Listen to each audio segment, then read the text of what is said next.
وہ ہے تہجد کی نماز۔ قرآن مجید میں ہے تتجافى جنوبهم عن المضاجع يدعون ربهم خوفا وطمعا ومما رزقناهم ينفقون۔ فرمایا ہمارے جو نیک بندے ہیں ان کے پہلو رات کو ان کے بستروں سے الگ ہو جاتے ہیں۔ کیوں الگ ہوتے ہیں؟ جنت کے شوق میں اور جہنم کے خوف میں۔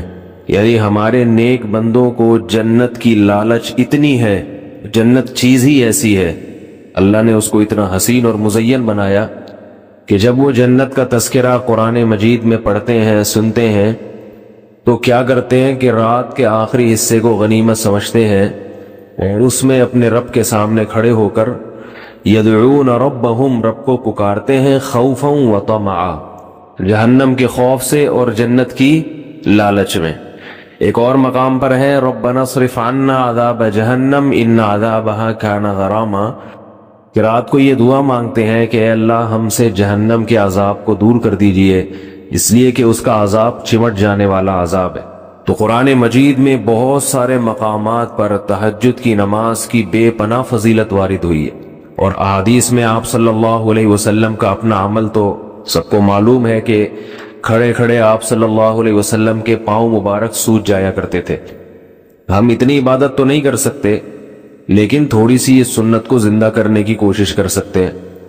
حدیث میں ہے، صحیح بخاری مسلم کی حدیث ہے، آپ صلی اللہ علیہ وسلم نے فرمایا نعم الرجل عبداللہ لو یصلی من اللیل، کہ عبداللہ بن عمر کیا ہی بہترین آدمی ہے اگر وہ رات کے حصے میں کچھ نماز پڑھ لے۔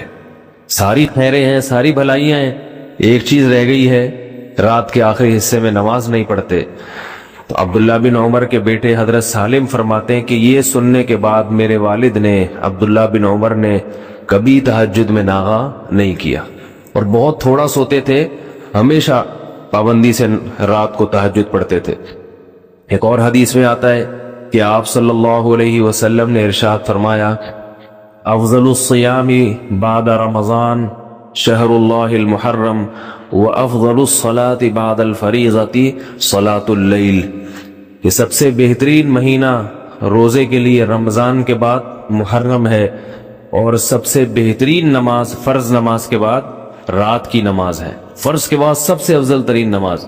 ایک اور حدیث میں ہے رسول اللہ صلی اللہ علیہ وسلم نے فرمایا کہ حدیث کا مفہوم ہے کہ سب سے بہترین شخص اور سب سے بہترین گھرانہ وہ شخص ہے جو رات کے آخری حصے میں اٹھے اور اپنی بیوی کو بھی اٹھائے، بیوی نہ اٹھے تو اس کے پانی کے چھینٹے مارے، اور فرمایا وہ عورت بھی سب سے بہترین کہ جو رات کے آخری حصے میں نماز کے لیے اٹھے اور اپنے شوہر کو بھی جگائے، نہ جاگے تو اس کے پانی کے چھینٹے مارے تاکہ اس کی آنکھ کھل جائے۔ تو آپ صلی اللہ علیہ وسلم نے اہل خانہ کو بھی ترغیب دی ہے کہ میاں بیوی ایک دوسرے کو بھی اٹھائیں، لیکن یہ جب ہی ہے جب شوہر اپنے مزاج کا ہو عورت کے، یا بیوی شوہر کے مزاج، ورنہ آپ نے چھینٹے مارے، اس نے اٹھا کے مگا دے مارا آپ کے منہ پہ، بیلن اٹھا کے سر پھٹ گیا، تو ایسی صورت میں ایوائڈ کرنا چاہیے، وہ خود ہی پڑھ لیں، انشاءاللہ ثواب مل جائے گا۔ تو یہ بہت بڑی فضیلت ہے۔ آج کل لوگ مجھ سے وظیفے پوچھتے ہیں بہت فون کر کر کے کہ یہ کاروبار نہیں مل رہا، جو ہے رزق کی تنگی ہے، تو وہی عاملوں کے چکر میں پڑتے ہیں، کسی نے بندش لگا دی، کسی نے یوں کر دیا۔ تو قرآن میں اللہ کیا فرماتے ہیں کہ اللہ جس کے لیے رحمت کا دروازہ کھولے تو کوئی بند نہیں کر سکتا، اور جس کے لیے اللہ دروازہ بند کر دیں تو کوئی کھول نہیں سکتا ہے۔ تو بندش سب ایسا ہی باتیں ہوتی ہیں۔ تو اصل کرنا کیا چاہیے؟ وظیفوں میں وقت برباد نہیں کرنا چاہیے۔ یہ جو وظیفے بتانے والے ہوتے ہیں نا، ان کے پاس کوئی دلیل نہیں ہوتی، بس ایک اندازہ ہوتا ہے کہ یہ کرنے سے یوں ہو جائے گا، یہ کرنے سے، ایک اندازے ہوتے ہیں۔ تو لوگوں کے اندازوں پہ اور ان کے اٹکل پہ اپنی صلاحیتوں کو، اپنے وقتوں کو کیوں برباد کر رہے ہیں؟ جو اللہ اس کے رسول نے جس چیز کی اہمیت بتائی ہو، جن وظائف کی یا جن اعمال کی، ان کی طرف توجہ دینی چاہیے۔ تو حدیث میں آتا ہے کہ رات کے آخری حصے میں اللہ آسمان دنیا کی طرف آتے ہیں اور فرماتے ہیں حل من مسترزق ارزق له، کوئی ہے مجھ سے رزق مانگنے والا جسے میں رزق دوں؟ تو اس وقت اٹھ کے اللہ سے روزی مانگنی چاہیے۔ اے اللہ کاروبار نہیں ہے، گھر کے حالات دیکھ رہا ہے، تو نہیں ہو رہا پورا، تو میرے رزق میں برکت دے دے۔ بجائے ادھر ادھر اتنی دفعہ یہ پڑھو اتنی دفعہ یہ پڑھو، جس کی کوئی دلیل ہی نہیں ہے.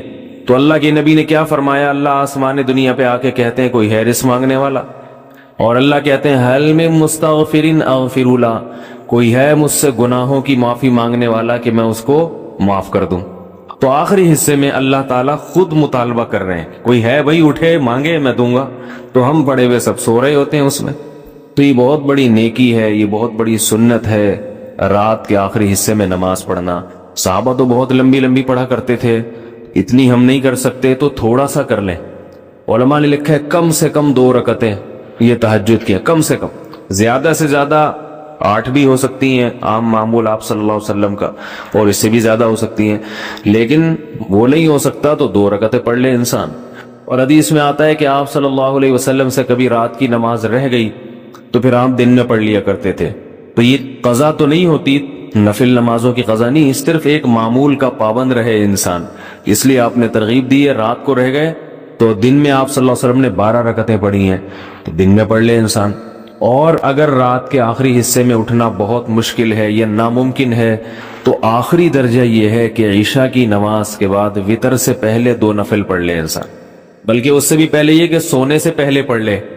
اور اس سے بھی اگر اتنی بھی نہیں ہوتی کہ بھائی نہیں سونے سے پہلے پڑھی تو میری تو نیند ہی اڑ جائے گی، یہ سستی ہوتی ہے، تو آخری درجہ کیا ہے؟ وتر سے پہلے 2 نفل پڑھ لے، اس نیت سے کہ تھوڑا سا یعنی تہجد کی نیت سے پڑھ لے تاکہ وہ ثواب پورا نہ بھی ملے تو کچھ انگلی کٹا کے ہی شہیدوں میں انسان نام لکھوا لے نا. یہ جو ہے کہا جاتا ہے نا انگلی کٹا کے شہیدوں میں نام، تو یہ اسی لیے ہے کہ بہت سے لوگ انگلی ہی کٹاتے ہیں اور وہ کچھ قربانی میں ان کا نام آ جاتا ہے. تو پورا کام نہیں ہو سکتا، تھوڑا سا کر لے، رات کا وقت بھی ہے اور عشاء کی نماز بھی ہو چکی ہے، 2 رکعت اس نیت سے پڑھ لے. تو اصل تو وہی ہے کہ رات کے آخری حصے میں پڑھے. پاکستان سے کسی نے پوچھا ہے، میں ایک لڑکی کو پسند کرتا ہوں مگر والدین پھپھو کی بیٹی سے شادی کرانا چاہتے ہیں. والدین کو اپنی پسند کی لڑکی کا بتا چکا ہوں، سمجھ نہیں آ رہا کس کا دل دکھاؤں. آپ سے مشورہ چاہتا ہوں. آپ جب والدین پھپھو کی بیٹی سے شادی کرانا چاہ رہے ہیں اور آپ کہیں اور کرنا چاہ رہے ہیں، تو اگر پھپھو کی بیٹی میں کوئی بہت زیادہ خرابی نہیں ہے تو میرا خیال ہے والدین کی بات مان لیں. آپ کو ثواب بھی ملے گا اور اس کو والدین کے لیے ایکسیپٹ کرنا بھی آسان ہوگا. اپنی رضا پر ماں باپ کی رضا کو ترجیح دے دے، اس سے دنیا اور آخرت میں آپ کو اللہ اجر دے گا. لیکن اگر وہ پھپھو کی بیٹی ایسی ہے کہ آپ کا ذرا سا بھی دل اس کی طرف مائل نہیں ہے تو پھر ماں باپ کو صاف طور پہ بتا دینا چاہیے. وجہ اس کی ہے کہ پھر ایسی صورت میں ماں باپ کی بات مانیں گے تو بیوی سے محبت نہیں ہوگی، پھر بیوی کو لوگ ستاتے ہیں، پھر وہ اس کو بوجھ سمجھتے ہیں، تو اس اور لڑکی کی زندگی برباد ہوتی ہے. تو ماں باپ کو بھی چاہیے کہ شادی بیاہ میں اولاد کے جذبات کا خیال کریں، اپنی رائے زبردستی مت تھوپیں. تو خلاصہ جواب کا یہ نکلا کہ میں آپ کو مشورہ تو یہ دوں گا جہاں والدین چاہ رہے ہیں آپ وہاں شادی کریں، اس میں زیادہ اللہ کی رضا ہے، ثواب زیادہ ہے اس میں. لیکن اس شرط کے ساتھ کہ آپ کا اس طرف تھوڑا بہت کچھ میلان ہو. بالکل ہی میلان نہیں ہے، آپ کو پسند ہی نہیں ہے تو پھر مت کریں. آپ پھر ماں باپ کی اطاعت میں کسی لڑکی کی زندگی کو ماں باپ کی اطاعت کی بھینٹ نہ چڑھائیں آپ، اس سے آپ خود بھی اسٹریس اور ڈپریشن میں جائیں گے، اگلی کبھی معاملہ خراب کریں گے آپ. تو تھوڑا بہت اگر دل ہے تو کر لیں، ماں باپ کی بات مان لیں. بالکل ہی دل مائل نہیں ہو رہا کسی بھی طرح سے تو پھر نہیں کریں. محمد رضوان لکھنؤ سے، میں ایک لڑکی سے، سارے سوال لڑکیوں کے ہی آ رہے ہیں اور کوئی لڑکوں کا کوئی کام ہی نہیں بچا. برگر کی بھی بات کر لو، پیزے کی بات کر لو. محمد رضوان لکھنؤ سے، میں ایک لڑکی سے پیار کرتا ہوں، اس کے گھر والے نہیں مان رہے. سب کا ایک ہی ایشو ہے، لڑکی سے پیار، لڑکی سے محبت، لڑکی سے شادی، گھر والے نہیں مان رہے. مجھے لڑکا پسند ہے، لڑکے سے نکاح کرنا چاہتی ہوں، بھاگنا چاہتی ہوں، ابا نہیں مان رہے. یہ لگتا ہے ساری دنیا کے مسئلے سمٹ گئے، اسی مسئلے میں آ گئے. بہرحال جی، رضوان صاحب لکھنؤ سے پوچھتے ہیں، میں لڑکی سے پیار کرتا ہوں، اس کے گھر والے نہیں مان رہے اور وہ میرے بغیر نہیں رہ پا رہی. آئے ہائے ہائے. بولتی ہے کہ ہم لوگ گھر والوں کے بنا نکاح کر لیتے ہیں، کیا یہ نکاح ہو جائے گا؟ نکاح ہو جائے گا نہیں ہو جائے گا اس میں تو کوئی ڈیٹیل ہے، لیکن کوئی اچھا کام کر لو میرے بھائی. بھگاؤ لڑکیوں کو مت بھگاؤ. لڑکیوں کو میں کبھی مشورہ نہیں دیتا کہ ماں باپ کی مرضی کے بغیر بھاگ کے شادی کریں، کیونکہ لڑکیوں کو اس کے سائیڈ ایفیکٹ بہت دیکھنے کو ملتے ہیں. آج محمد رضوان بھائی آپ کو اس سے بڑی محبت ہے، آج آپ آسمان سے تارے توڑ کے لانے کی بات کر رہے ہوں گے، لیکن جب کل وہ اپنے ماں باپ کے گھر سے بھاگے گی اور آپ سے شادی کرے گی، اس کے سائیڈ ایفیکٹ کیا ہوں گے؟ آپ کا دل کل بھر جائے گا. ابھی تو آپ بہت پیارے ہو، آپ بہت اچھا ہو، لکھنؤ کے ہو بھائی، آپ کیسے اچھے نہیں ہو. لیکن جب ارینج میرج نہیں ہوتی نا، ماں باپ انوالو نہیں ہوتے، تو پھر لڑکی مجبور ہوگی آپ کے ہاتھوں، پیچھے نہ باپ نہ بھائی کوئی سپورٹ کرنے والا نہیں ہوگا. اس کے بعد آپ کو بورنگ لگنے لگے.